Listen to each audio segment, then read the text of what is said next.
réservé aux initiés.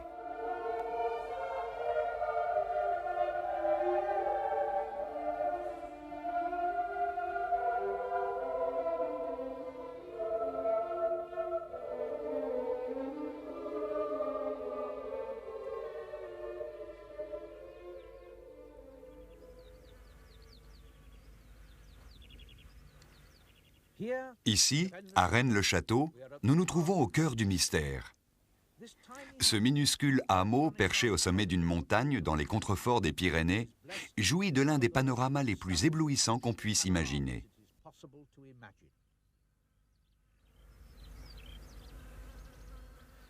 Pourtant, rares sont les visiteurs qui viennent pour la vue.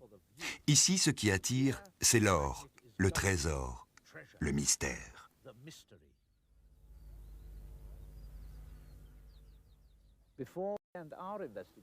Avant de clore notre enquête, on peut se demander si, aveuglés par la beauté du paysage, nous ne sommes pas passés à côté de la vérité pure et simple de l'endroit.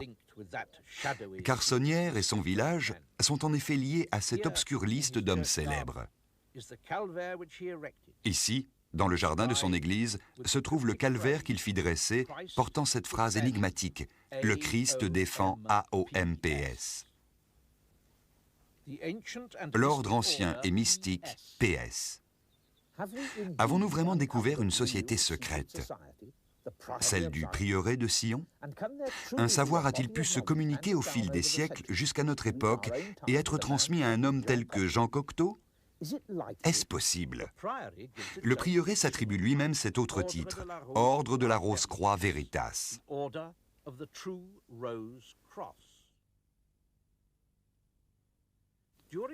Durant la Seconde Guerre mondiale, l'église de Notre-Dame de France à Londres fut bombardée. Lorsqu'on la reconstruisit, de célèbres artistes français furent invités à la redécorer. Cocteau y peignit une fresque.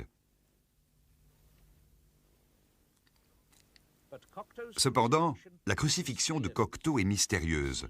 On n'y voit que les pieds du Christ. Qui plus est, il a peint en bas de la croix le symbole de la Rose-Croix Veritas. Mais cette œuvre de Cocteau dissimule autre chose. Ce visage est un autoportrait. Les lances des soldats dessinent une forme géométrique autour de lui. Quel en est le centre?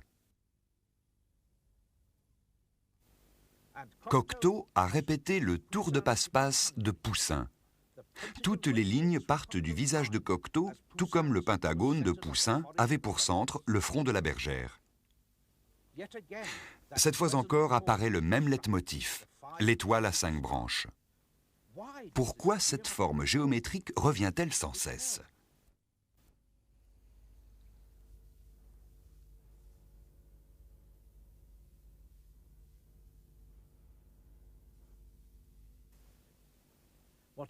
Quel que soit l'indice que nous découvrons, tout nous ramène au pentacle mystique, à l'étoile, symbole de Vénus et de Marie-Madeleine, la sainte patronne de Rennes-le-Château.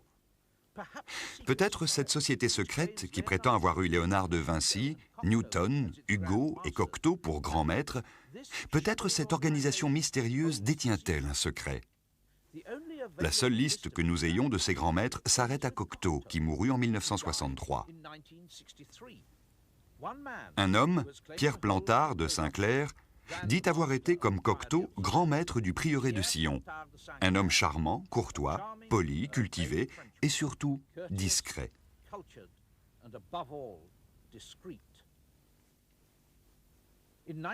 En 1979, quand je l'ai interrogé au sujet du prieuré de Sion, il m'a dit « Nous avons soutenu Sion. Et Sion nous a soutenus. » Nous. Qui est ce nous? Nous, je parle de la lignée mérovingienne, car notre lignée est issue de Dagobert II.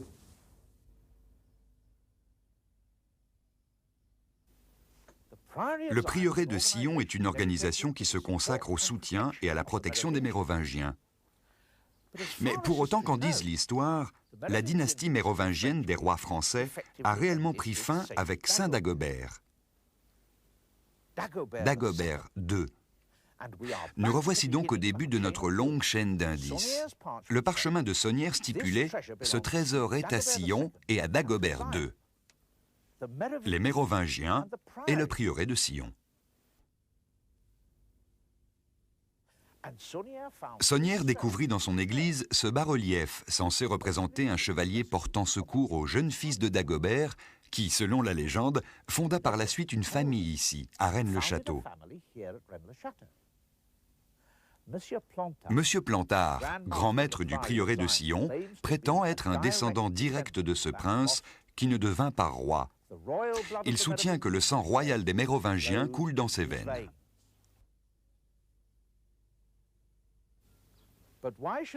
Mais pourquoi une organisation devrait-elle se perpétuer clandestinement, un millénaire durant, pour protéger une ancienne lignée? Serait-ce pour atteindre son objectif premier, à savoir que cette lignée royale accède à l'héritage auquel elle a droit? Cette idée semble absurde, chimérique, aussi fantasque que futile.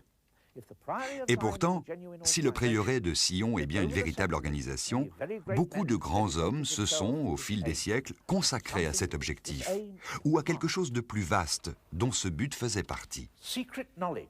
Un savoir secret sur lequel vient se greffer l'énigme d'un trésor.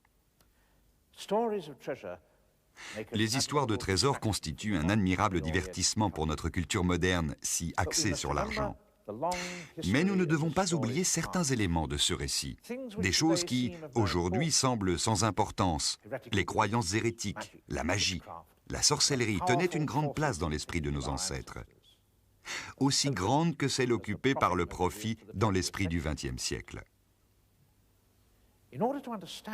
Pour comprendre le prieuré de Sion, nous devons oublier la vision contemporaine, sceptique et scientifique que nous avons du monde et essayer d'appréhender l'univers tel que le voyaient nos ancêtres. Après tout, le prieuré de Sion n'est pas l'unique groupe d'initiés qu'ait connu le passé.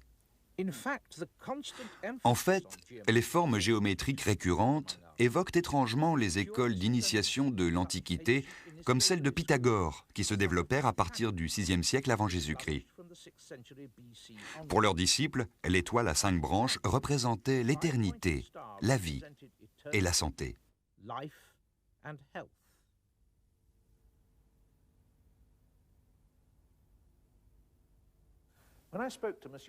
Quand j'ai parlé à M. Plantard des connexions géométriques de notre récit, je lui ai demandé « Cette géométrie est pentagonale, n'est-ce pas ?»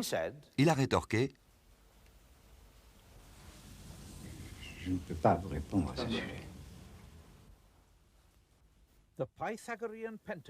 Le pentagone pythagoricien, celui même utilisé par Cocteau dans son étrange peinture rosicrucienne, employé par Poussin dans sa représentation du paysage de Rennes-le-Château, et dissimulé dans le parchemin que Saunière découvrit dans son église dédiée à Marie-Madeleine, la sainte à qui les initiés du Moyen-Âge attribuaient le même symbole. Cette même sainte qui, selon la légende, ramena le Saint Graal en France. Le Saint Graal, cet objet mystérieux, constitue un des maillons de notre chaîne d'indices. Un maillon relié à plus d'un autre anneau de la chaîne. Le Saint Graal faisait partie, dit-on, du trésor des Cathares. Or, les Templiers étaient appelés gardiens du Saint Graal, ou encore famille du Graal, dans les récits médiévaux ayant trait au Saint Graal. Que peut bien signifier tout cela?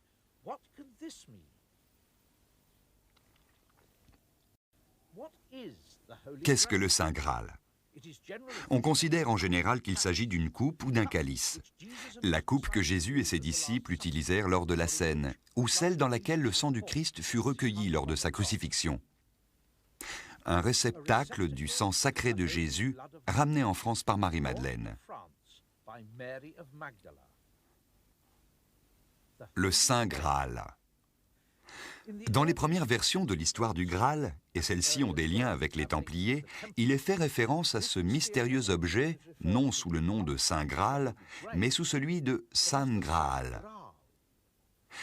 Si nous en sommes venus à penser qu'il s'agissait d'une coupe ou d'un calice, c'est parce qu'il existe un terme celte dont la sonorité est très proche du mot Graal, qui signifie coupe ou calice. D'où l'expression « San Graal », le Saint Calice. Toutefois, ces liens avec le sang du Christ sont si étroits qu'il convient de se demander si le San Graal, cette chose étrange, ne serait pas plutôt le sang Graal.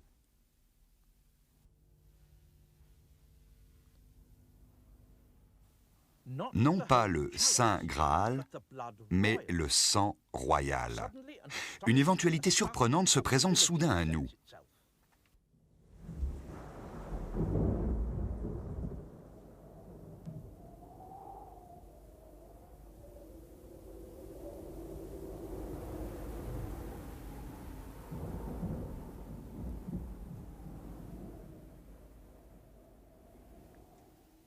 Quand Marie-Madeleine arriva en France avec le Saint Graal, peut-être n'était-ce pas une coupe qu'elle portait, mais le sang royal, la lignée royale de Jésus. Serait-ce la raison pour laquelle les Templiers étaient décrits comme étant les gardiens du Graal et la famille du Graal? Cette famille aurait-elle été constituée par les descendants de Jésus? Je sais que cette idée qui frôle le blasphème en choquera plus d'un. Et pourtant, si certains de nos ancêtres y avaient cru, songez-y. Le prieuré de Sion prétend être à l'origine des chevaliers du Temple. Et selon M. Plantard, le prieuré soutenait et protégeait une lignée.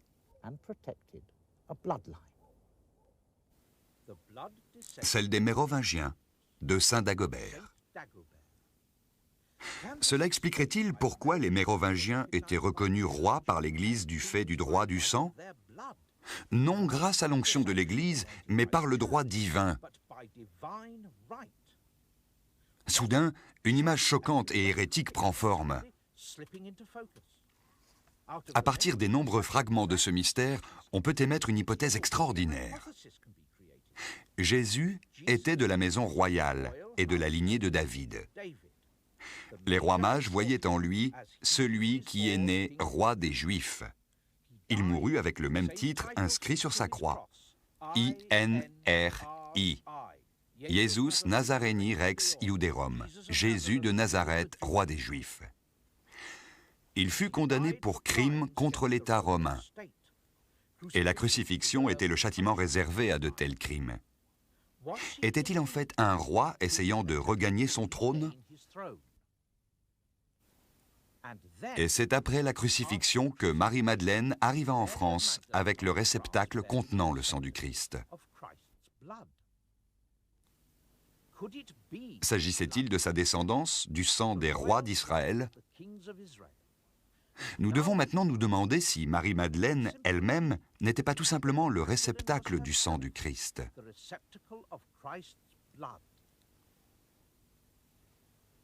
En d'autres termes, ses entrailles, le Graal, auraient-elles renfermé la progéniture du Christ?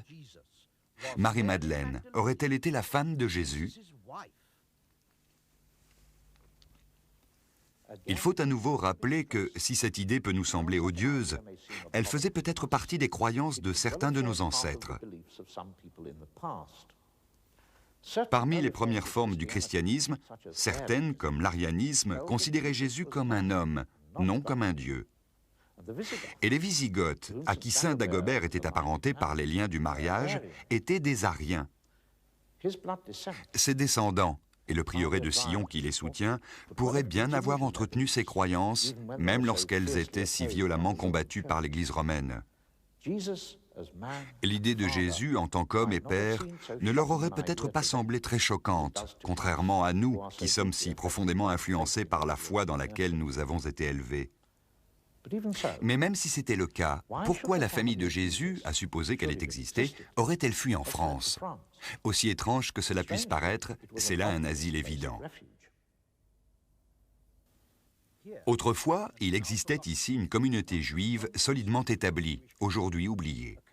Une communauté autonome, avec sa propre maison royale.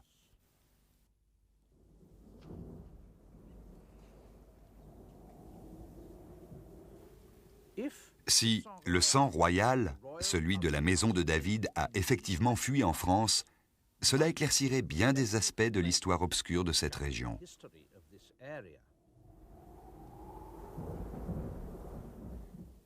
Cela expliquerait pourquoi l'Église reconnaissait les Mérovingiens comme rois de par leur sang. Pourquoi l'aurait-elle fait si elle n'avait pas cru qu'il s'agissait d'une lignée sacrée, de la dynastie mérovingienne ayant en fait survécu après le meurtre de saint Dagobert?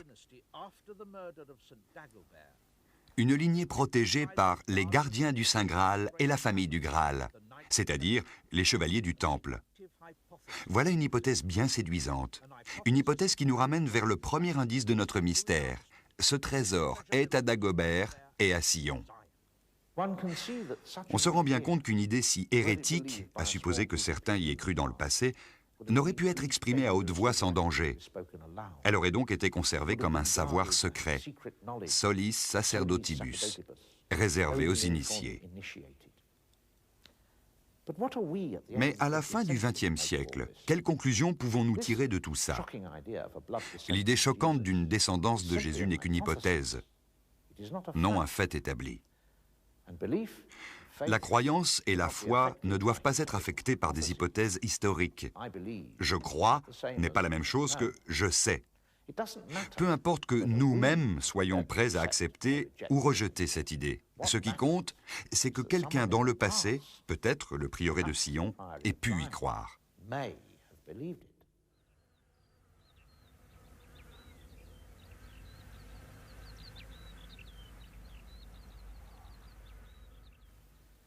Quelle certitude avons-nous donc? Pour le savoir, nous devons éliminer toute mystification. Quelle est en fait la source de ce mystère?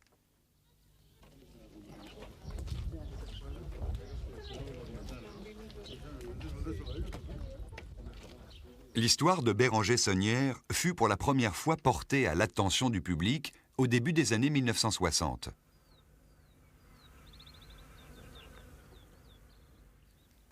Mais cette histoire n'est fondée que sur des oui-dire. Elle fut présentée comme la quête d'un trésor perdu. Une fois révélée, elle déclencha une vague de chasse au trésor dans la région. Dès les premiers jours de mes recherches, à la fin des années 60, je me suis aperçu qu'on pensait automatiquement que moi aussi, je cherchais cet or. Des chasseurs de trésors sans scrupules m'observaient constamment à mon insu. Et si je m'intéressais trop à une chose ou à un endroit particulier, ils faisaient vite l'objet d'attentions fâcheuses. Ainsi, la tombe de la Dame de Blanchefort était une pierre rectangulaire intacte lorsque je l'ai filmée pour la première fois en 1971. Quelques jours plus tard, quelqu'un l'avait brisée en essayant de la soulever. Aujourd'hui, certains de ces fragments ont même disparu.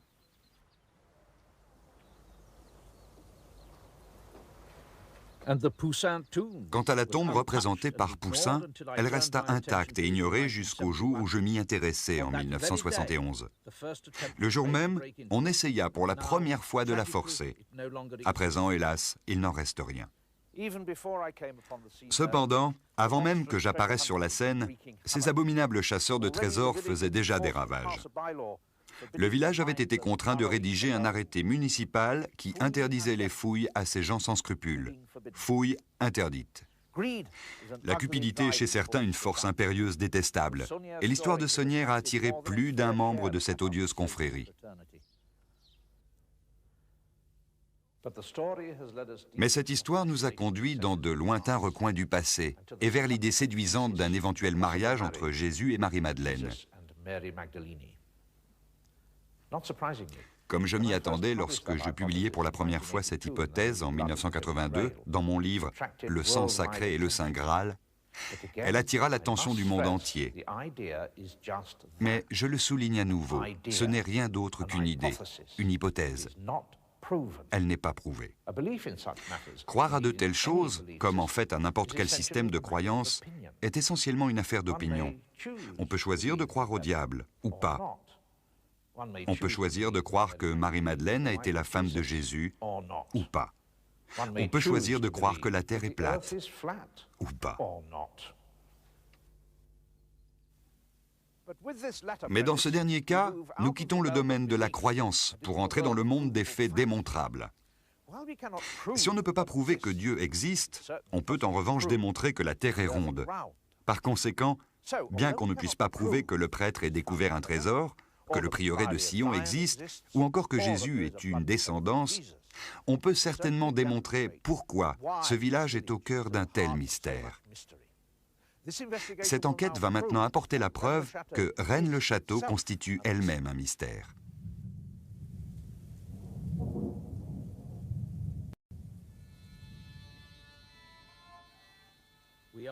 Nous sommes sur le point de faire une découverte étonnante, d'ouvrir une fenêtre totalement nouvelle sur le passé.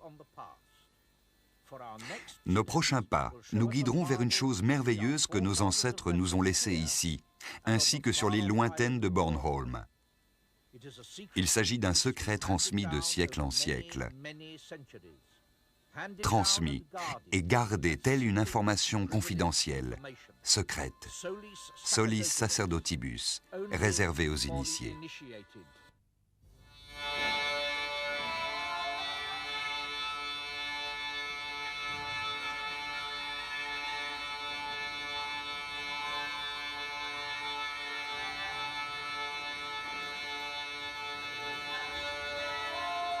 Un trésor, des secrets, un mystère. Nous parcourons un long chemin tortueux à la recherche d'un prêtre français mort et de son présumé trésor.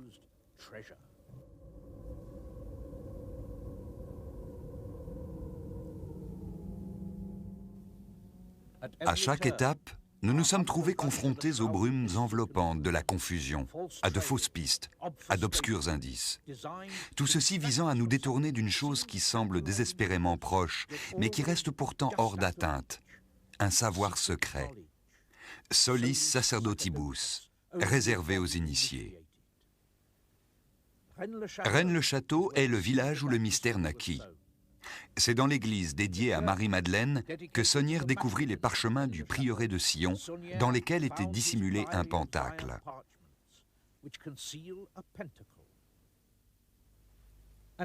Sonnière acheta par ailleurs une reproduction du tableau de Poussin, sur lequel figure la tombe située près de Rennes-le-Château. On retrouve également le pentacle dans cette toile. La fresque de Cocteau, grand maître présumé du prieuré de Sion, renferme elle aussi la même géométrie. Marie-Madeleine, à qui l'église est dédiée, constitue le médium de la révélation secrète. Elle est représentée dans le ciel par le pentacle de Vénus. Cette figure géométrique, l'étoile à 5 branches, étroitement liée à la magie et aux sciences occultes.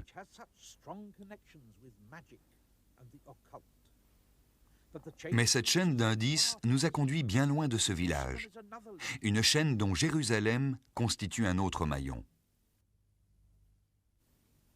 Il en va de même pour la lointaine île de Bornholm, située dans la mer Baltique. Les églises rondes de Bornholm datent des croisades. Elles révèlent l'influence des chevaliers du Temple, ces célèbres moines guerriers du Moyen-Âge.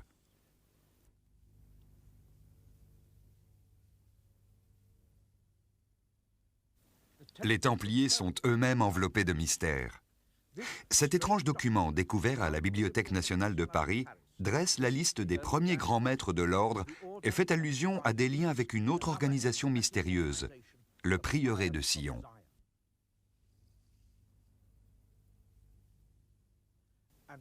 Le prieuré semble renfermer le savoir secret qui est à l'origine de notre mystère.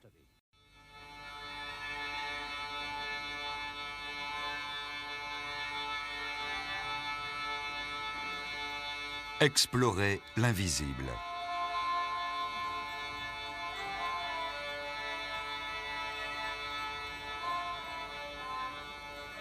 Aujourd'hui, on peut se demander pourquoi un quelconque savoir devrait rester secret. Mais posséder le savoir, c'est détenir le pouvoir, et pas simplement dans un sens mystique et magique comme cela a pu être le cas pour nos ancêtres. Aujourd'hui encore, cela représente un danger. Après tout, la bombe atomique était le fruit d'un savoir secret qui a permis de gagner la Seconde Guerre mondiale. Certaines formes de savoir secret ont été transmises de génération en génération à travers des compagnonnages et des sociétés secrètes. Or, nous avons déjà rencontré une telle société secrète, le prieuré de Sion, qui prétend être à l'origine de l'ordre du Temple. Mais quel secret détenait-il exactement ? Nous nous sommes assignés la tâche de trouver de véritables preuves, des éléments qui ne sauraient être réfutés. Tournons-nous à présent vers les vestiges des Templiers et procédons de façon aussi simple que possible.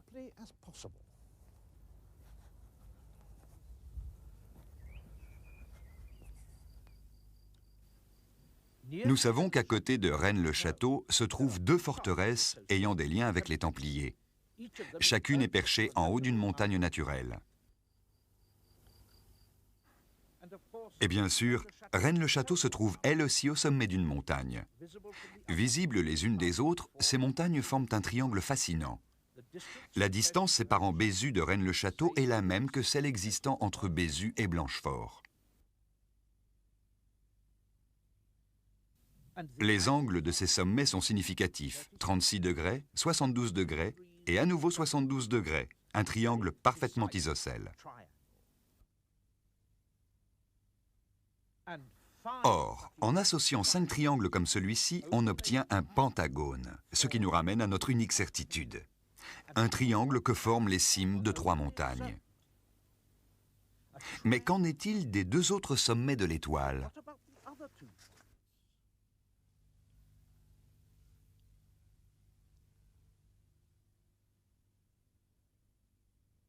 Chose étonnante, ils correspondent aussi aux cimes de montagnes naturelles. 5 montagnes disposées de façon parfaitement symétrique. Un pentacle géant et naturel dont la géométrie parfaite semble presque délibérée. Les chances de trouver 5 montagnes ainsi disposées sont, tout comme les mouvements de Vénus, astronomiquement rares. Sur la Terre comme au ciel. Dès l'instant où l'on prit conscience pour la première fois de cette disposition pentagonale parfaite, et nous ne savons pas encore à quand cela remonte, dès cet instant donc, cet endroit semble avoir été considéré comme un lieu sacré et saint, le saint des saints.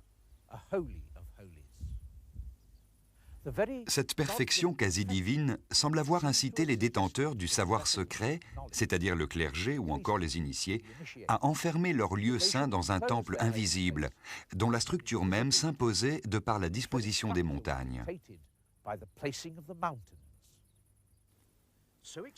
Cette forme était si extraordinaire qu'elle inspirait crainte et respect aux anciens, qui voyaient en elle la représentation de l'harmonie du cosmos divin. Les droites qui constituent les branches du pentacle se croisent dans une proportion harmonieuse qui correspond à ce que l'on appelle le nombre d'or. Regardez sur la carte cette étoile étonnante.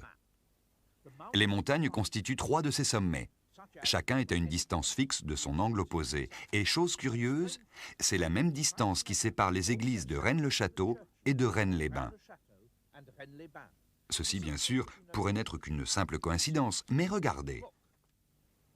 On retrouve la même distance entre les églises de Rennes-le-Château et de Campagne-sur-Aude. Peut-être n'est-ce encore qu'une coïncidence. Mais est-ce à nouveau une coïncidence si la même distance sépare également les églises de Luc-sur-Aude et de Serres, d'Arc et de Pérol, d'Arc et de Terol et de Saint-Salvaire, d'Antuniac et de Roquetaillade, de Bouriège et de Croux, de Laval et de Saint-Just?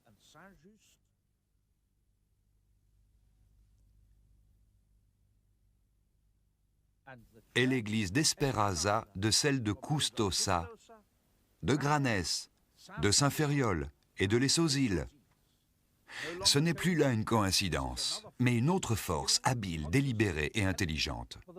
Car aussi remarquable soit-elle, la récurrence d'une même distance entre plusieurs édifices n'est qu'un aspect minime de l'immense travail entrepris ici.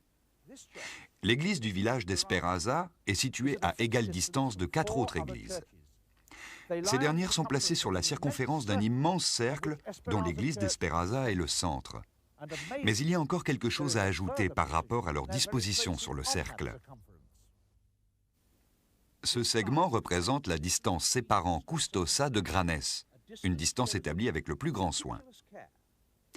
Et voilà à nouveau notre pentagone mystique et magique. Mais cette fois, il ne s'agit pas de montagnes placées là par les dieux, mais d'églises délibérément et méticuleusement construites par l'homme. Pour nous, c'est d'autant plus remarquable que nous découvrons le lien existant entre ce prodige pyrénéen et cette minuscule île de la mer Baltique. Bornholm est une petite île bien dessinée. Les églises n'y sont pas nombreuses. Mais regardez. À partir de 2 églises et d'une toute petite île isolée, aussi incroyable que cela puisse paraître, on peut tracer une droite qui nous permettra d'observer la même géométrie.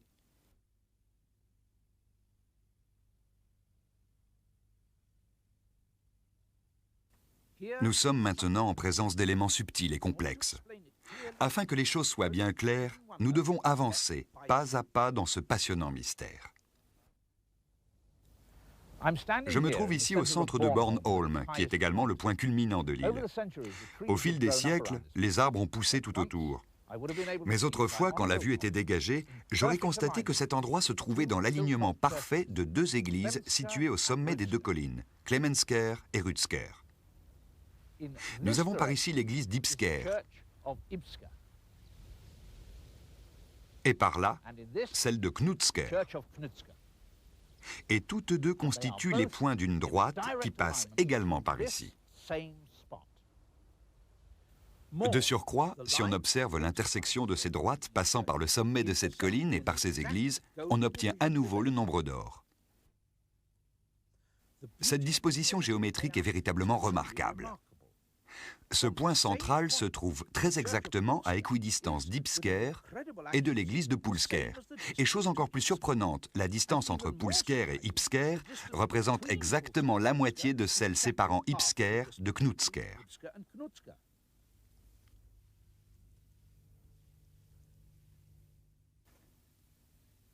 Ici se trouve l'une des églises les plus intéressantes et les plus importantes de Bornholm.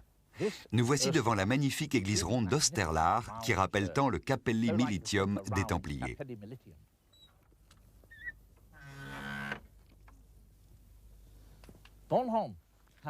Il existe à Bornholm 4 églises de cette forme. Elles sont uniques, non seulement à Bornholm, mais dans l'ensemble du Danemark.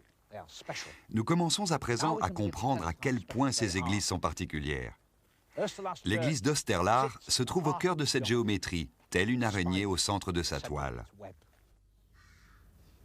De l'autre côté de l'île, à Nilar, se dresse une autre église ronde.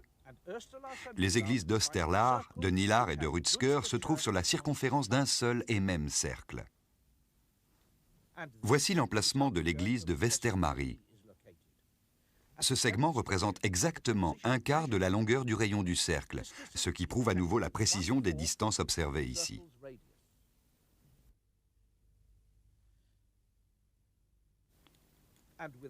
Et l'église d'Olskirk trouve sa place sur une étoile à 6 branches.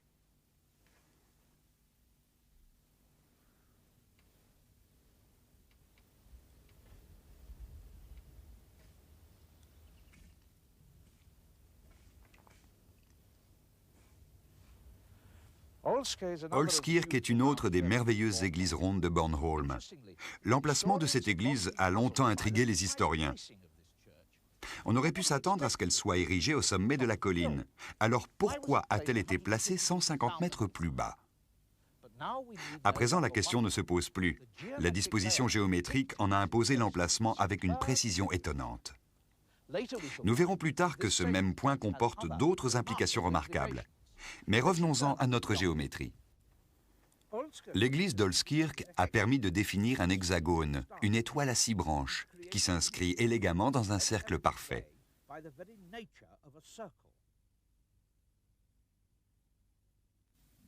Transposons cette figure si significative à Rennes-le-Château. Souvenez-vous, 2 des églises partageaient ce cercle en 5 parties, donnant ainsi naissance à un pentacle. Mais 2 autres églises s'inscrivent aussi dans ce cercle, délimitant ainsi 6 segments.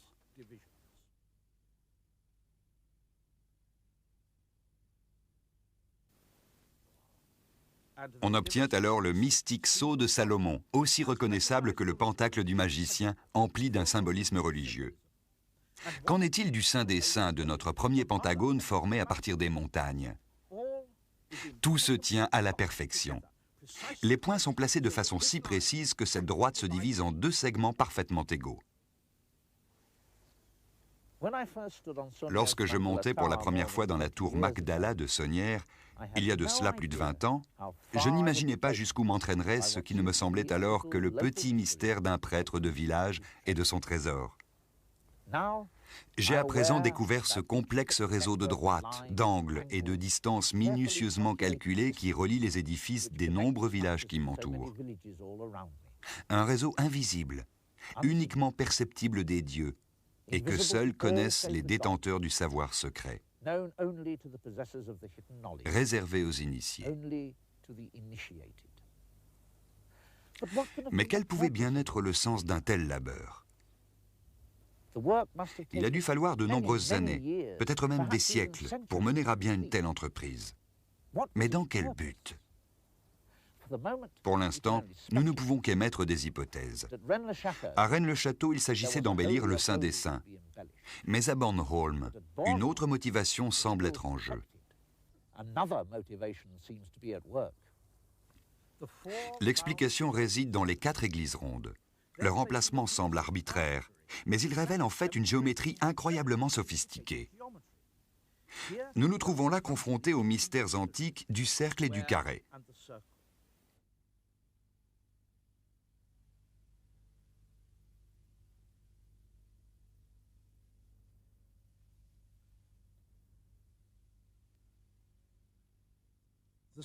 Le cercle qui s'inscrit dans ce carré englobe l'église de Clemensker dans sa circonférence.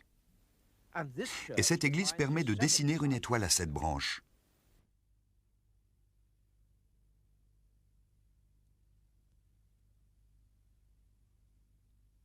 Une nouvelle figure destinée peut-être à nous rappeler les planètes visibles ou les 7 jours de la semaine. La droite qui part de Clemensker, située sur l'un des sommets de l'étoile à 7 branches et qui passe par l'église de Rå, nous entraîne jusqu'à la minuscule île de Christiansø, à 24 km de Bornholm.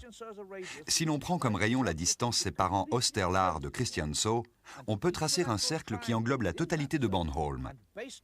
À l'intérieur de ce cercle, un triangle équilatéral ayant pour sommet Christiansø renferme un autre cercle plus petit, sur lequel se trouve l'église d'Ibskirke. Et la distance séparant Osterlar d'Ibskirke est identique à celle existant entre les 2 églises rondes d'Olskirke et de Nikker. C'est comme si nous étions en présence d'un professeur essayant de nous apprendre à résoudre un problème complexe. L'île de Bornholm constitue peut-être un terrain d'essai, solis sacerdotibus, réservé aux initiés. Quiconque a conçu cette merveille était étonnamment doué. Même en disposant des techniques sophistiquées du XXe siècle, nous avons affaire à un problème délicat.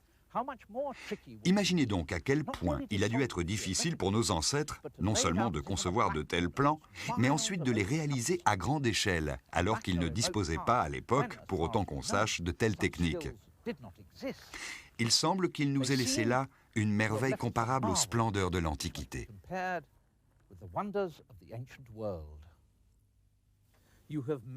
Nous avons à maintes reprises observé les liens existants entre les principaux endroits de notre investigation. Notre triangle prend maintenant une nouvelle signification. Jérusalem est à la même distance de Rennes-le-Château que de Bornholm. Qui plus est, la droite principale passant par Christiansø et Bornholm mène directement à Rennes-le-Château. Mais ce n'est pas tout. Les 2 figures empruntent la même unité de mesure. 1000 unités exactement séparent le village de l'île. Et les 2 autres côtés du triangle mesurent chacun 2000 unités. Cela prouve un sens des mesures et de l'arpentage qu'on ne soupçonnait nullement chez nos ancêtres. Et pourtant, de par leur nature, toutes ces relations sont difficiles à saisir, à appréhender. Après tout, elles sont invisibles, accessibles seulement aux initiés. Mais il existe une preuve tangible qui nous aidera à les appréhender. La construction même de l'église d'Osterlar nous révélera des secrets dont nous n'avions pas idée jusqu'à présent.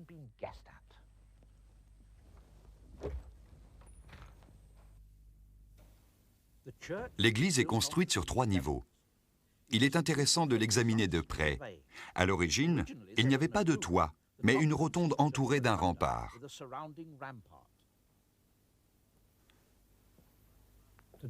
Aujourd'hui, le rempart a été rehaussé afin de soutenir un toit conique.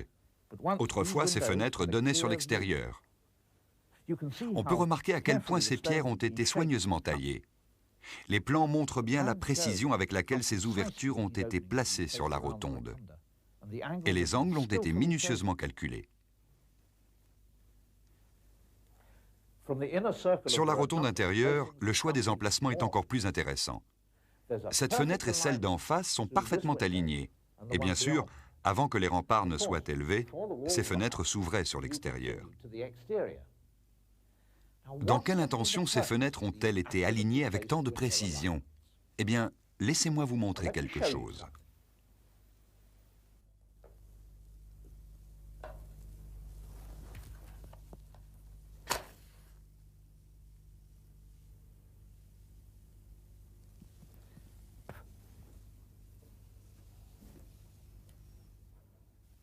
D'ici, la bougie est parfaitement visible.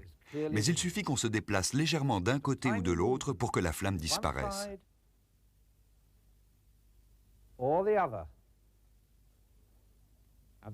Un signal ou une torche brûlant ici aurait été tout à fait visible, mais seulement s'il se trouvait dans un axe bien précis, déterminé par l'emplacement des fenêtres.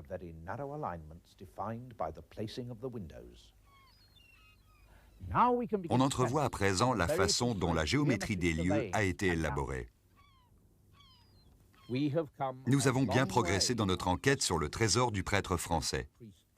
Il est plus probable que ce trésor soit en fait un secret, plutôt qu'un simple butin constitué d'or et de bijoux.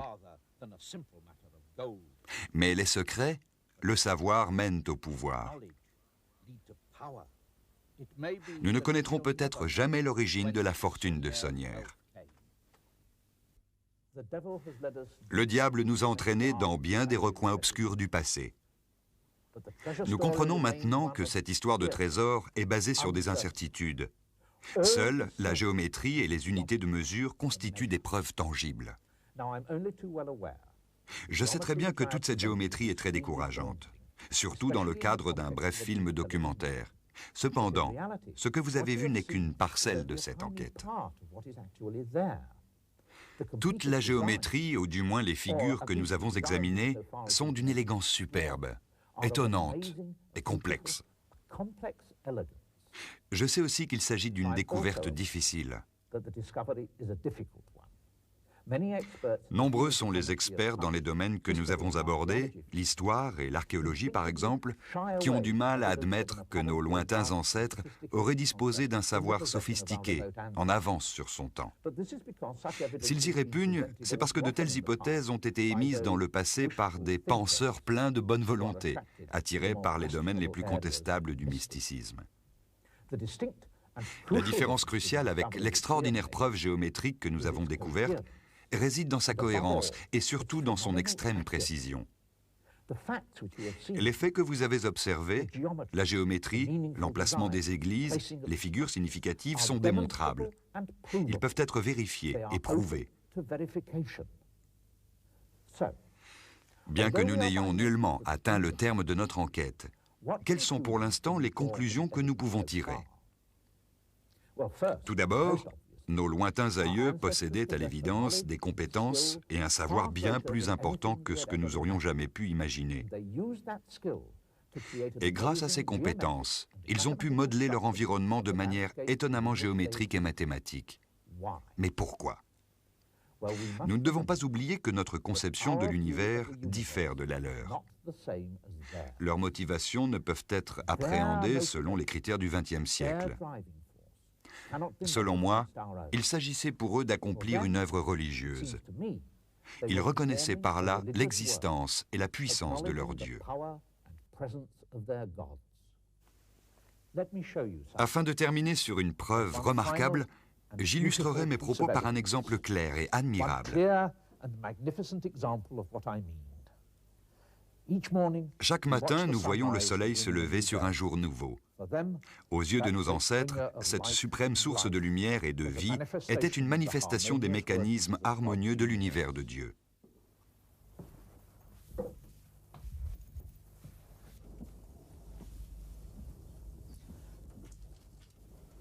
À Bornholm, le miracle géométrique est à son apogée. Sauf erreur, les initiés auraient même pu se constituer là un calendrier extrêmement précis. Si tel est le cas, cette fenêtre devrait mettre en évidence le solstice d'été. Comme on le voit, les fenêtres intérieures ont une forme bien précise. Heureusement, l'une d'entre elles permet toujours d'avoir vue sur l'extérieur, car elle est dans l'alignement d'une ouverture dans le second rempart. Et le 21 juin, à la Saint-Jean, le jour du solstice d'été, nous pouvons à nouveau remarquer la précision de ces alignements. Aujourd'hui, le 21 juin, les premiers rayons du soleil levant s'infiltreront par cette ouverture. Cela constituera la balise infaillible du jour le plus long de l'année et marquera le début de la lente descente du soleil vers l'hiver.